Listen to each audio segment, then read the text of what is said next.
Leash reactivity? Yeah, to other dogs. Okay, go ahead, fill me in.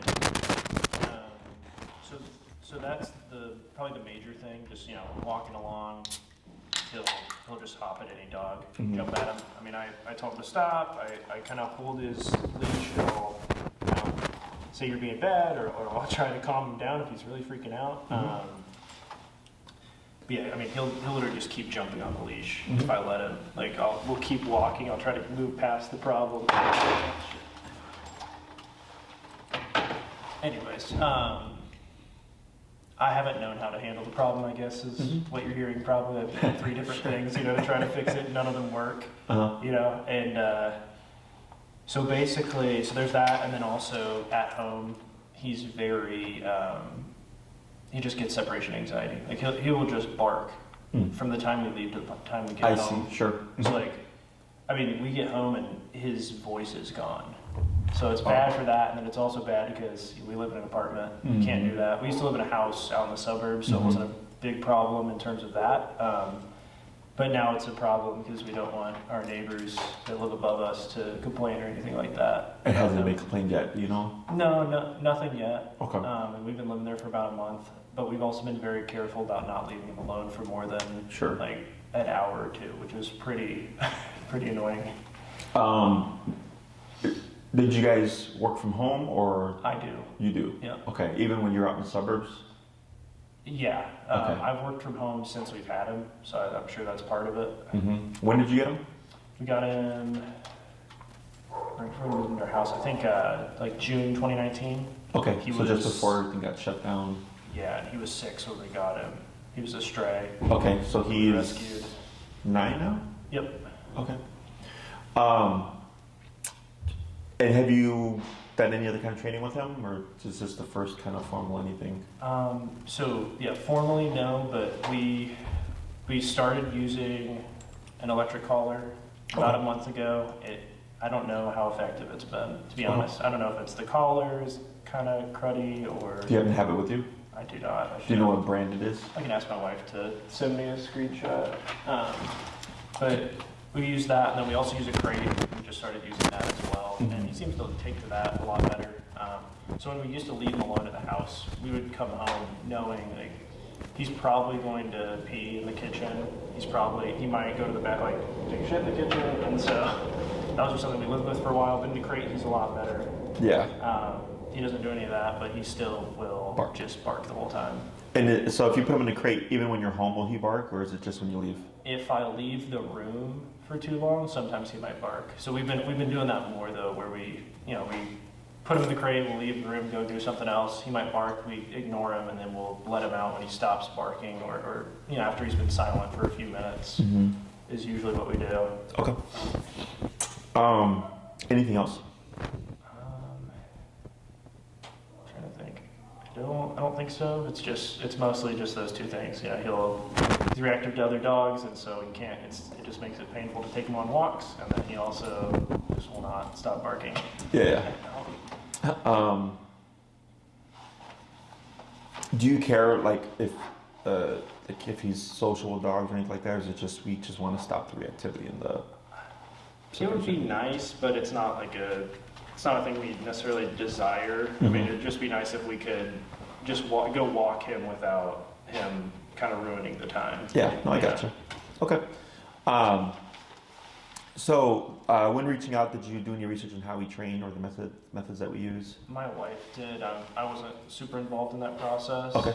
But she was busy today. Okay. So with we use prong and e-collar. Okay.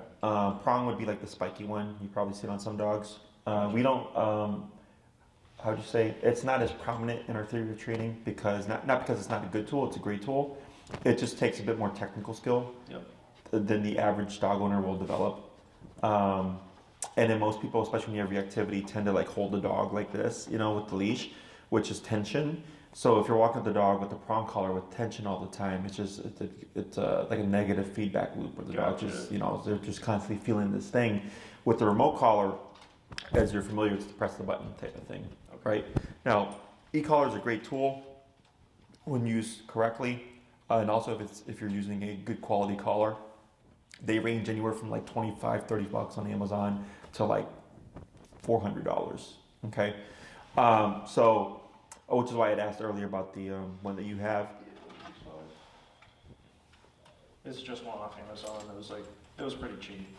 Yeah, then chances are it's not a good color. So, Yeah. so when it comes to the leash reactivity and everything, that's the easiest thing to address. The more difficult thing would be the separation anxiety. Sure. Okay, because it happens when you're gone. So it's not like you said. We could put him away in another room, and then in time maybe he'll bark, but it's not like a guaranteed type of thing, Yep. right? Because then if that was the case, then we could set up that context of when you're home, we're gonna put him in a situation where he's gonna bark, so that we can address it. But I'll explain theoretically how it would work or how it should work. Sure. But if it doesn't work the way that we hoped it would, there's another option for addressing it. Okay. The simplest answer and most upfront one for the separation anxiety, the barking, is just a bark collar. Okay. The only thing about the bark collar, and it's the same thing as a remote collar. Yeah. It's just it goes off when the dog barks automatically. Is that it's not addressing the root cause. Yep. It's just addressing the symptom. Okay. So he gets stressed and goes under anxiety because you're leaving, and he is unable to handle that, and that's what leads to the barking. So the barking is technically not the problem; it's the attachment, right? So the bark collar would suppress and shut down the barking, but the dog will still feel the same way it feels, which in time can just feed right back into the barking again. So it's not like it if ever goes away because that root cause is still there. Does that make sense? So when we train with remote collar, the reason why it's my go-to tool is because right off the bat you get off-leash control for like the people that care about that. It's very intuitive in the sense that everything we do now is button-based. Like you have our cell phones, we have cars that are started with a press of a button, elevators are all buttons, right? So it's a tool that uses buttons, which is more intuitive for the dog owner, but then also less technical skill. Okay, so like if I have a prong collar on a dog, like let's say your dog had a prong collar, he became reactive, I corrected him, and he stopped being reactive, right? But then he starts barking, and I say, okay, now you correct him with how I showed you, and then you try to do it. Chances are it's not going to be the same. Okay, so now the dog goes, okay, when you correct me, you know how to do it, but when Dad corrects me, he does not know how to do it. So I'm going to continue displaying this behavior. Okay, with the remote collar, if I find that 35 works for your dog and I press it at 35 and you press it at 35, your wife press it at 35, it's the same, right? There's not going to be any kind of discrepancy. So when it comes to the reactivity stuff, the first thing that we always teach is the dog how to walk correctly on the leash, which is the heel command. Are you familiar with what the heel is? Just to sit in something? Heel, so sit is a part of it. Okay. Heel is when the dog walks at your side. Traditionally, it's the left side. So if you take 5 steps, the dog will take 5 steps. If you take 1 step, the dog takes 1 step. When you dog automatically. When you stop, the dog automatically sits. This is all built into the concept of heel. So heel, some people train it as heel means come to my heel and then to sit. Some treat it as heel is walk with me, stay with me, sit when I stop, and that's how we use it. Okay, so we wouldn't use heel with the dog expecting them to return to our side.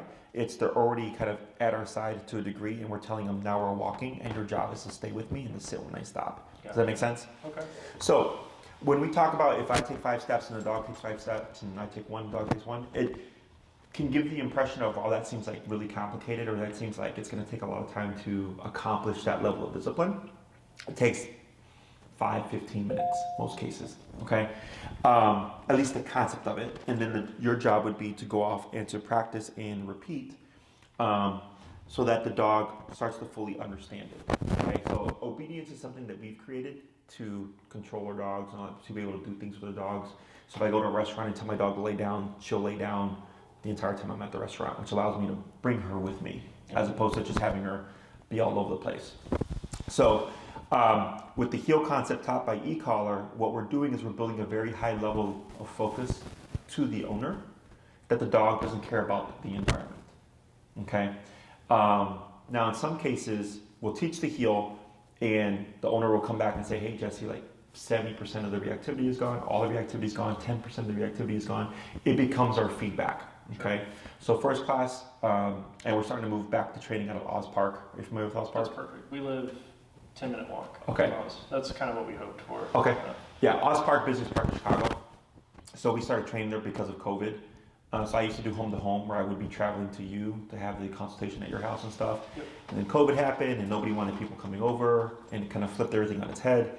So then I had to come up with the middle ground. So then I started meeting with people at Oz Park.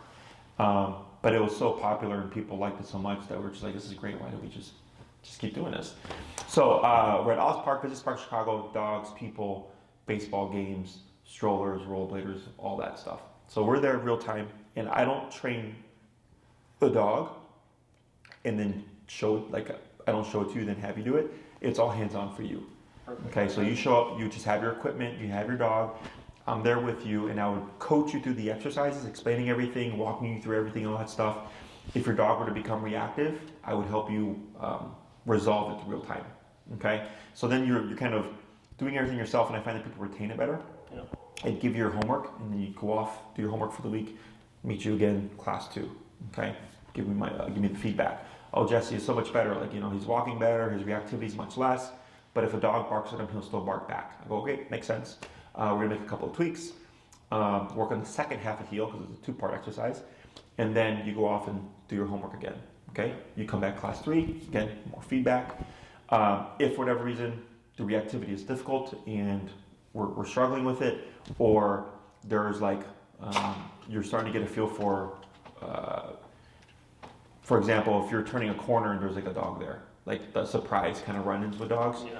then I'll give you information on how to resolve all that stuff, okay? So if we're still struggling, we'll kind of have a class focus on the reactivity.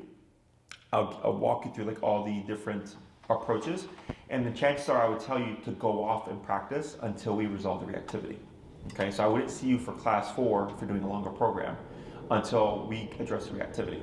So in that case, let's say you go off class 3, right? You're doing your homework, you email me, hey Jesse, that last thing you gave us isn't working, what's next? I would email you back, okay, raise your number, or you're gonna do this. You go off and do that, right? I'm back, hey, we've made some progress, but we're still struggling, okay, now do this, right? So it's a lot of like emails, because once you understand the concept, it's just go off and then keep pushing, okay? We're gonna get it one way or another, it's just what are we gonna need to do to get them to stop? Okay. Now, once you've got it done, you're like, hey, we finally cracked it. Like, his reactivity is getting much better. I would say, awesome. Take another week to make sure that it's sinking in and that we're going to see continued progress. And if that's the case, come back for your next class.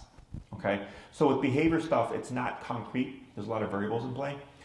Just because your dog is smaller doesn't mean that his levels couldn't be higher. So on an e-collar, there's 127 levels. Okay, and ours go in increments of 1, 2, 3, 4, 5, 6, all the way to 127. Okay, other models of collars may have like 15 levels, some have 5, 3 levels, right? So 5 on one collar would be 127 on our collar. So we have 122 divisions.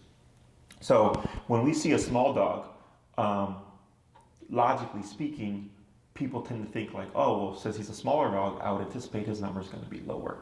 Okay, which can be true. But I've also had small dogs whose numbers were way up there, okay? So like I had a client, they had a miniature schnauzer, dog was like 15, 20 pounds. Her number was like 85, 90, just for obedience. Gotcha. Just to tell her to sit, just to tell her to come. And that's 3/4 of the power of the collar. And I told him like, just because your dog is small and her personality type is sweet, does not mean that she's not physically tough, okay? Because people tend to go, oh, my dog's so, I have this golden retriever, he's so sweet, he's going to be so gentle with the collar or whatever, right? And then they're like number 70.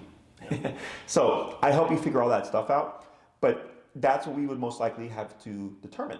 So like, let's say we determine his number is 25 for leash walking, obedience stuff. He's great with that, but it's not enough to stop the reactivity, or it's not enough to deter the reactivity. We would just keep going up on that collar until we found a setting that not only stopped the reactivity, but also deterred it the next time. So we always want to stop and then deter. Sure. So if, like, let's say you're at 45, your dog becomes reactive, you tap him at 45, he stops, great. And then 5 minutes later, you see another dog.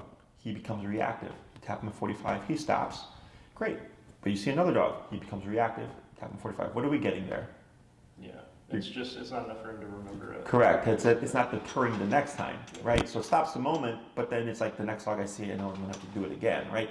So then we would keep going up until we find a number that's like, okay, I hit him at 65, and then the next time I saw a dog, he like looked away. I go, oh, cool, it's different now, right? And then the same thing, next dog, does he hold or does he try it again? But now we're starting to see different choices being made on the dog's behalf. Does that make sense? Yep.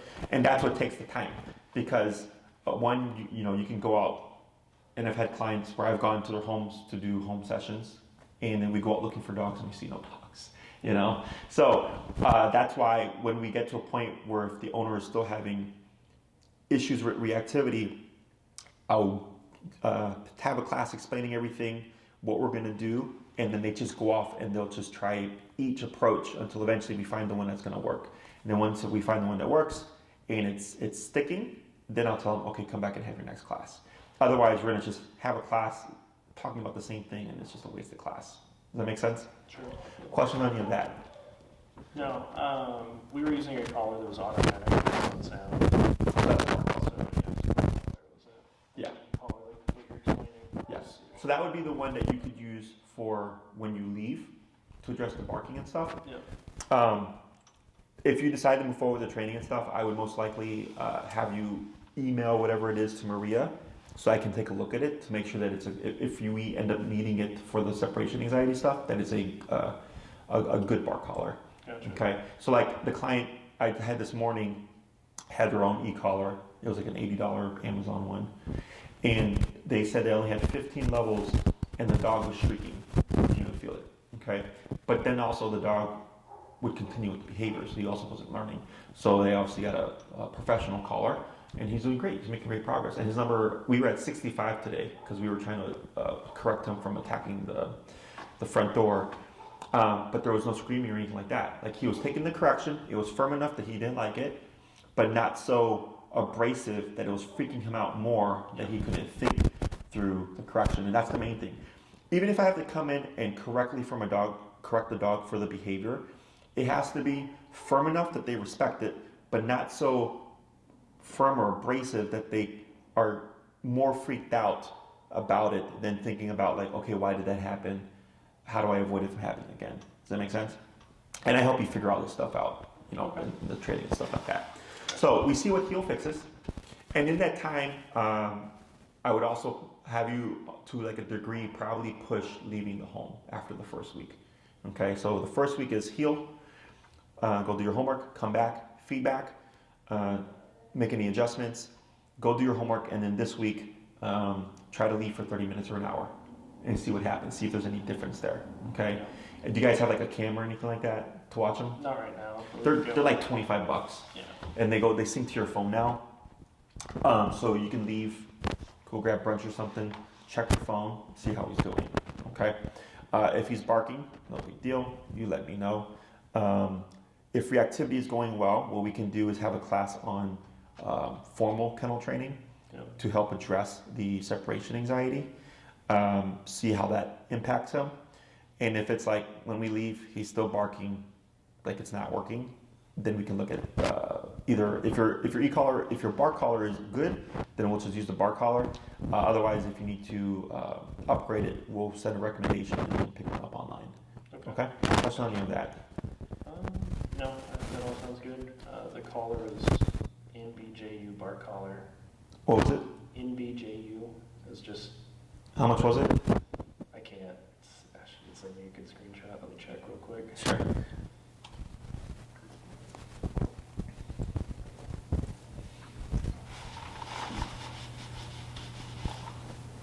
It's like $30. Okay, sure. So the ones that I would recommend run around like 180-ish pre-tax. Okay, so that just lets you know the difference in terms of like the other one may give some kind of stim, but again, if it's too harsh or if it's not calculated correctly or whatever, it's just going to push the dog into more anxiety. Sure. Does that make sense? Yeah. So with the conditioning from the formal training, if you end up having to use the bark collar, the dog will have a better understanding because he's going to understand when I feel this, I can make a decision so that it turns off and that it doesn't turn on again. Yeah. That's what we want the dog to learn. So I know if I don't run a red light, I won't get a red light ticket. If I don't go above 30 in a 30 speed zone or whatever, or children school zone, I won't get a ticket, right? So I know how to avoid consequence. Same thing for the dog. But the dog has to be taught how the pressure turns on and then taught how it turns off. And that's what ends up shaping or changing the way they kind of view the world. Gotcha. Does that make sense? Sure. Because right now, like I know, like you've tried, like you said, pulling them up, telling them no, all that stuff, right? But it's not getting through because dogs don't talk to each other that way, Yep. right? If he did something that another dog didn't like, what do you think that dog would do? Probably nip at him. Nip at him, correct? It would bite him, right? And that doesn't make that dog aggressive. The dog just saying, "Don't do that to me. I don't like it," right? So that, and then if he backed off, they would just continue to coexist harmoniously because now they've established, as long as you don't do that to me, we don't have a problem. But if you do that to me, I will nip you. So then he goes, "Okay, well I don't want to be nipped, so I'm not going to do that to you." That creates the harmony. Okay. So think of the e-collar as a bite on the button, is how I like to refer to it. Okay. So when we're using it, even though we're using it on the heel stuff, which is indirect to what we're dealing with, it's the fact that we're putting consequence on the dog. Okay. So then once he feels consequence, once he feels as if he's being bitten, now it starts to change things. So for me growing up, if my mom said don't do that, it was just don't do that. And then I got spanked for the first time. Then don't do that carried a totally different meaning with it because now I knew there was a sort of physical consequence. Does that make sense? Yep. So same thing for dogs. So this is why when we do the heel stuff, when it resolves, the 60-70% of issues, people will come back like I have a client right now whose her dog used to charge her son when he would walk in. For whatever reason, they just don't like each other. And since she started training, it's been like 5 or 6 weeks. The dog's only done it once, and this used to be an everyday, multiple times a day occurrence. Anytime the dog someone would walk into the room, the dog would charge her. Gotcha. Now it's been once in 6 weeks, and all we did was teach the dog how to walk correctly on a leash. But it was the discipline of it, and he's also a leash reactive dog. Okay, so question on any of that stuff.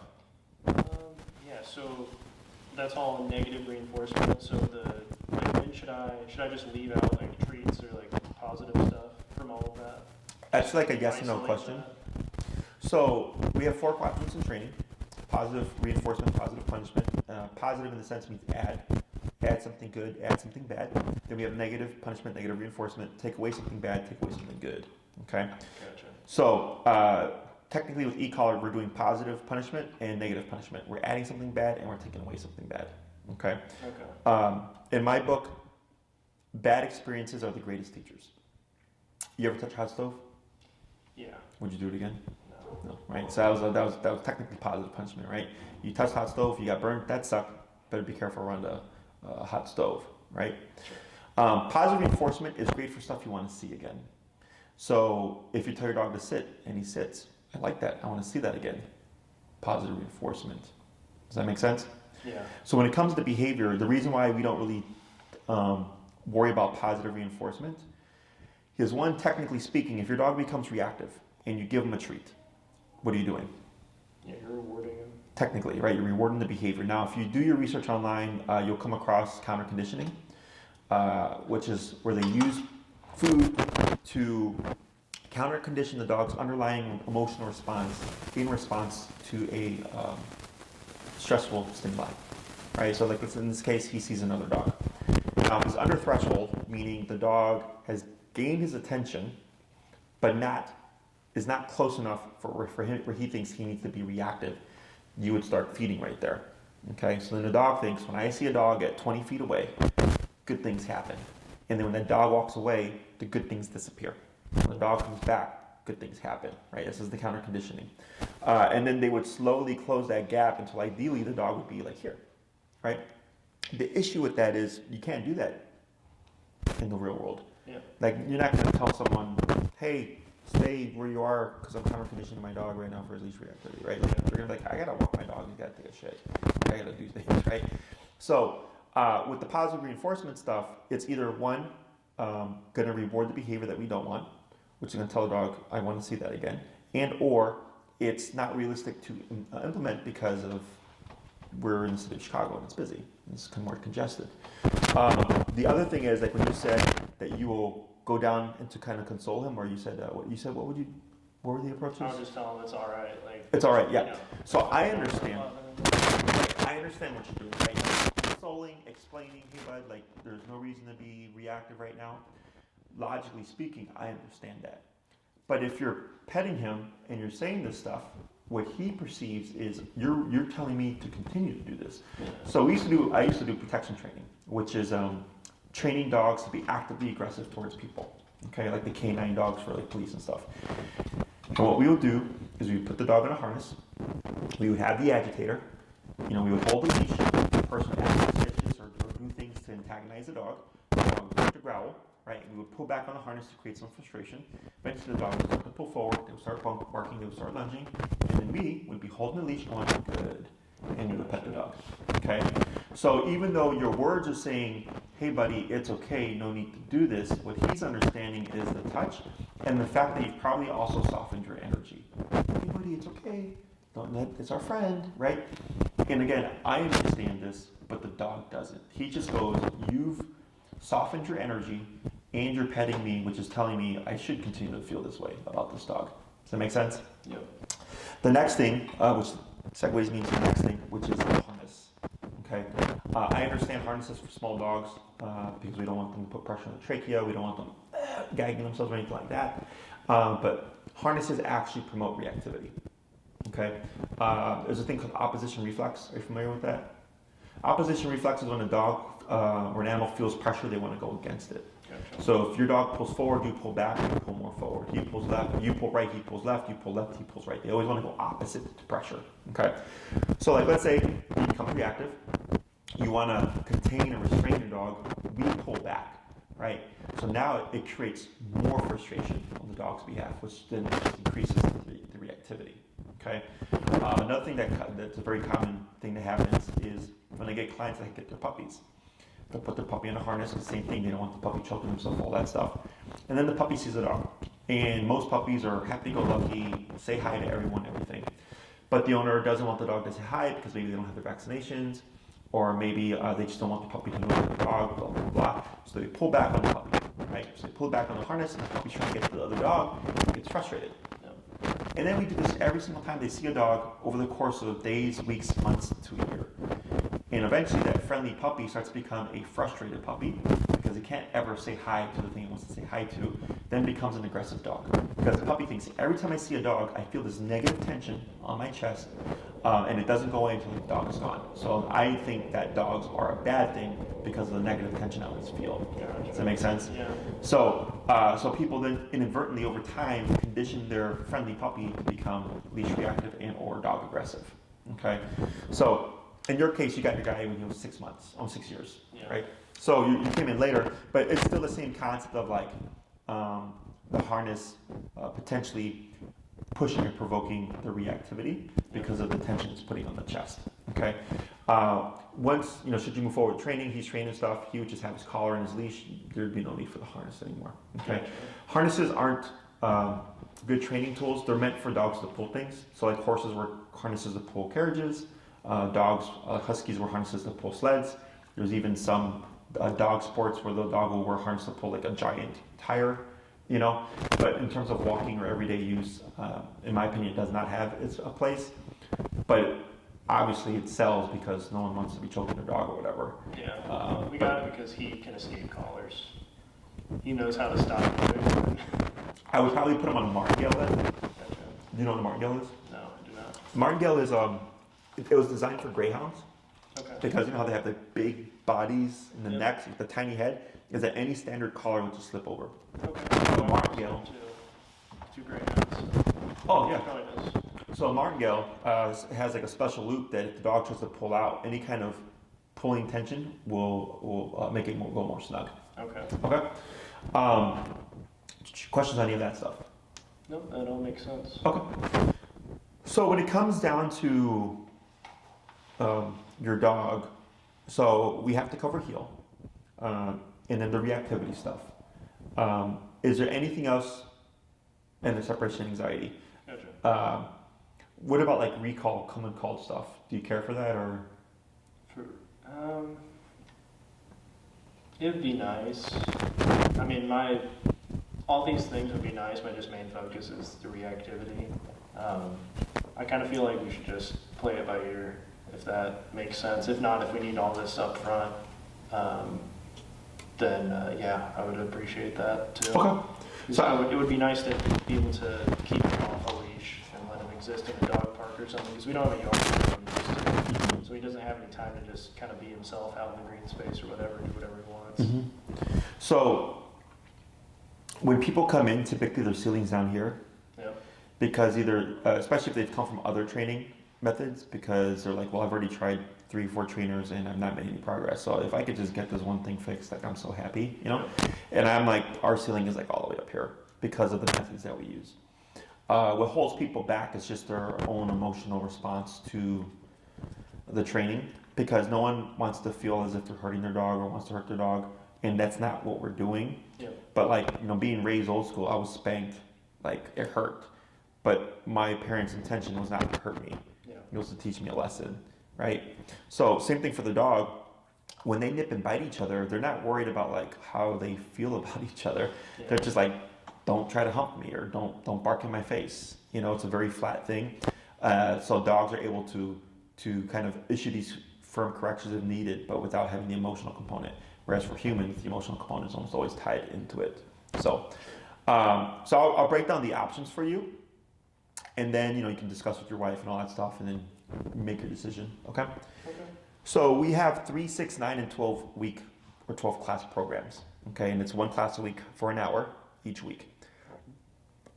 What we do is, let's say Saturday at 12, was available, and that worked for you and your wife, and you book that for, let's say, 3 weeks, 3 class program.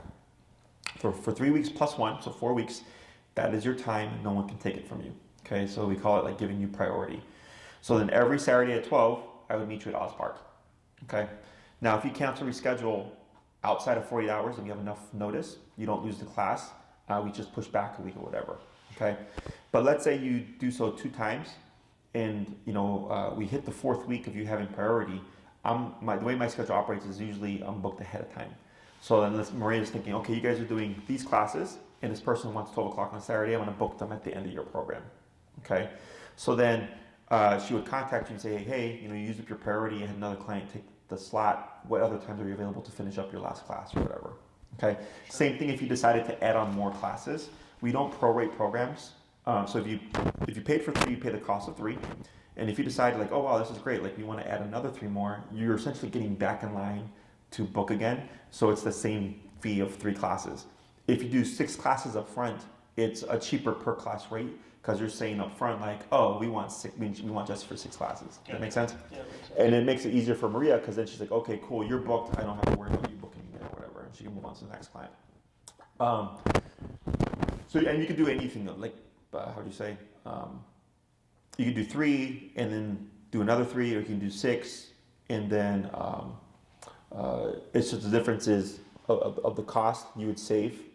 Otherwise, we don't care how you end up going about it. Sure. Because we do get clients that are skeptical that come in. They're like, we've already had 3 trainers and we don't want to come in up front for like a 9th class program. And we're like, sure, do what you want. And then they're like, oh, this is great. Let's book for more. Questions on that? No, that makes sense. So if you did like the 3 class, okay, this is me trying to cram as much as I can within 3 classes.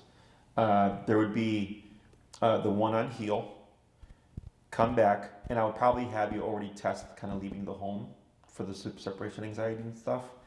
By the 2nd class, I'll ask you some questions, do the second half of the heel, try to squeeze in some reactivity stuff, and then pending how his separation anxiety thing is going, I might just have you put him on a bark collar, okay? Because I'm trying to squeeze all this in within 3 classes. Sure. And then by the 3rd class, it's how are we doing? You're like, hey, everything's going really well.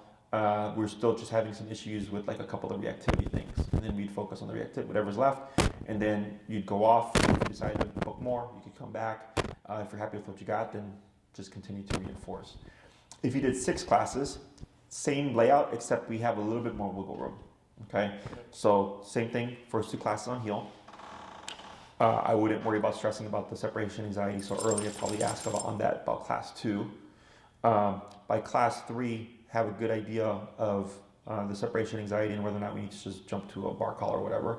Or we can make class 3 kennel training with the e-collar to see if that will help address the separation anxiety. You come back class 4, how is the separation anxiety going? Thumbs up, thumbs down. If it's thumbs down, obviously, okay, you know what? I think you should just get a bar collar now because what we're doing isn't helping. And or touch upon the reactivity stuff. So that's where I start to play it by ear. Once we feel like all that's addressed, then we can jump into like a recall class. Recall is very easy to teach. It just takes time to get it to the point where it's off-leash reliable. Sure. Okay, so if it's not off-leash reliable, it's kind of pointless. So when I teach the exercise, it's not like, okay, here's the exercise, your dog is now trained to be off-leash reliable. It's just go off for once, going to practice until you feel like your dog is at that point where you can trust them. Okay? Because people ask me, like, how do I know when my dog is reliable off-leash? And I'll tell them, you know, because you're the one that does all the work with them, right? You're the one that's at the park, you're like, oh yeah, he was chasing a squirrel, and I called him, he came right back to me, no problem. Or like, you know, he saw a dog across the street, and then I called him, he just came right back to me, no problem, didn't even think about it. Oh, great. So that's how you start to like learn those things. Which would leave us with the sixth class, which could be like a variable. It could be where we rehash something that we've already gone over, or maybe we use it on the reactivity stuff, like as an actual specialized class on it, or whatever. So if you did 6 classes, you have a little bit more wiggle room. And then there's 9 and 12 week programs, which is I think probably would be overkill for what you're looking for. Because the way I address that, I only want to teach stuff that I know that you're going to use or that I know that you need. Okay, so for your particular case, heel has to happen. That ties to the reactivity. It also ties into the separation anxiety, because then if we do end up having to use a bark collar, he at that point will at least understand how the bark collar works because of the training that we've done. Yep. Okay, so it kind of sets the foundation for that stuff. Recall, I suggest it because in case your dog is off leash for whatever reason, shit happens. Or just because now you don't have a yard, but having an off-leash recall gives you freedom to like go to the lakefront, find some nice open space, and then let your dog off leash and let him run around without worrying about, am I going to get my dog back? Yep. Okay. Question on any of that stuff? No, that all makes sense. What was the name of that collar again? You mentioned the Greyhound collar? Martingale. Martingale. Yeah. So I'll take that note. Yeah. Martingale.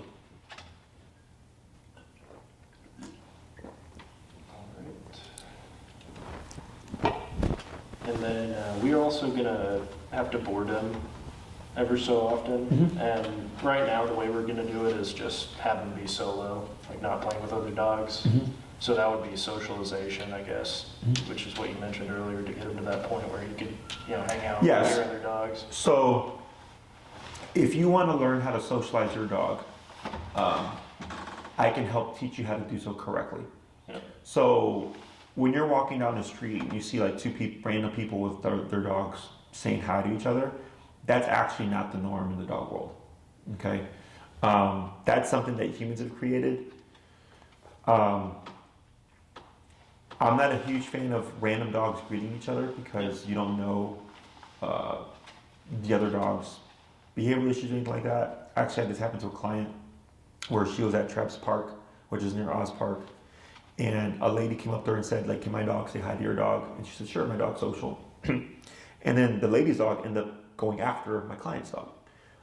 Nothing happened. My client recalled her dog and was like, oh my God, is everything okay? And the lady was like, yeah. She's like, I'm really sorry. We just got this dog like 2 days ago. We don't know what's his deal.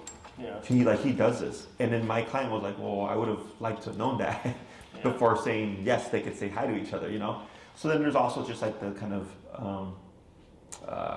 ignorance on behalf of the other dog owner, So, but when it's like your friend's dog, your family member's dog, a dog that he would see again, that is much more realistic to expect that he would be able to socialize with that dog because it would happen on a recurring basis. But then also we can control the context to a degree, right? Because we know the dogs, as opposed to like at the dog park or like the random dog on the street, like giving instructions to someone that you don't know probably isn't going to go over well, okay? But when it comes to small degrees of socialization like that, it can be done. If he needs to do boarding or anything like that, we do offer those services here. If you would like us to work on socialization as well, that's something that my trainers can do also as like an added training session if he's not social. Yeah. Okay. And there's some dogs that just don't care for it. They're just like, we can bring them to the group and they're just like, I'm going to lay in the corner.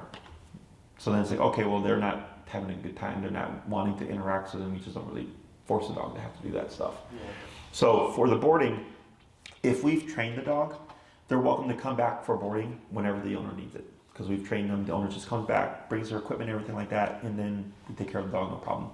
For dogs that we've not trained, they're required to do at least one day of daycare a week to keep the dog used to our structure, because we've had dogs that would leave and then they would come back and then they would destroy something, or there would be behavioral issues because we hadn't seen them in so long. Yeah. So, and then we didn't have the tools or anything to correct them because we didn't train the dog either. So then it was just creating more work for the staff. So if they train with us, no big deal. You bring them when you need it. If they've not trained with us, they're just required to do daycare once a week. And then when they need to board, they can board the dog, and then they just continue with the daycare stuff. Now, what we do suggest is that a dog complete an evaluation, which is a 3-day evaluation. We don't have the dog for the 3 days. We just bring them back on 3 individual days, for like a regular daycare day. And what it is to help acclimate the dog to the setting. Okay, so like the first day he would interact with any dogs. He would just be present. He would be seeing, my staff, walking dogs. He'd probably get treadmill time. If he knows stationary control, they could do like stationary work with him. Dog bed and sit still for a period of time. And they walk him around the facility and stuff, stretch his legs until they kind of get used to everything. The second day, they would have him come around and see dogs walking around him and him walking around dogs to see if there's any dogs that he does not vibe with, puppies, big dogs, small dogs, whatever. And then by the third day, if they think he's ready for it, then they'll try to do one-off pairings. Well, they'll try to introduce him to other dogs, okay? If he doesn't take to it, they'll send you an email and say, hey, he didn't really like the socialization part, but otherwise he's fine, he's welcome to come here. And if you're like, oh, I want him to work on that stuff, we do have tack-on training sessions or add-on services where it's like, hey, can you please work on socializing my dog, because we want him to open up or whatever. We can work on that stuff. We just cannot guarantee that we can get the dog to be social. Okay. Sure.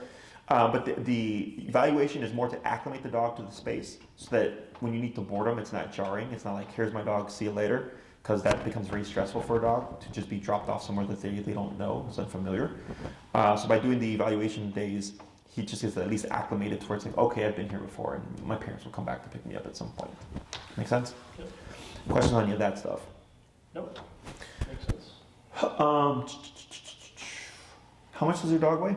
18 pounds. So he would be on the dog show 280C, and Maria would send the information for this. It's meant for 35-pound dogs and under, so it's for a dog his size. It's a fully waterproof system, both the transmitter and the receiver.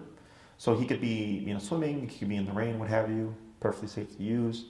And so is the transmitter as well. So if water already got on it, no issues with that. I highly doubt that this would happen. Every now and then we'll get a dog whose intensity is greater than the correctional value of the collar.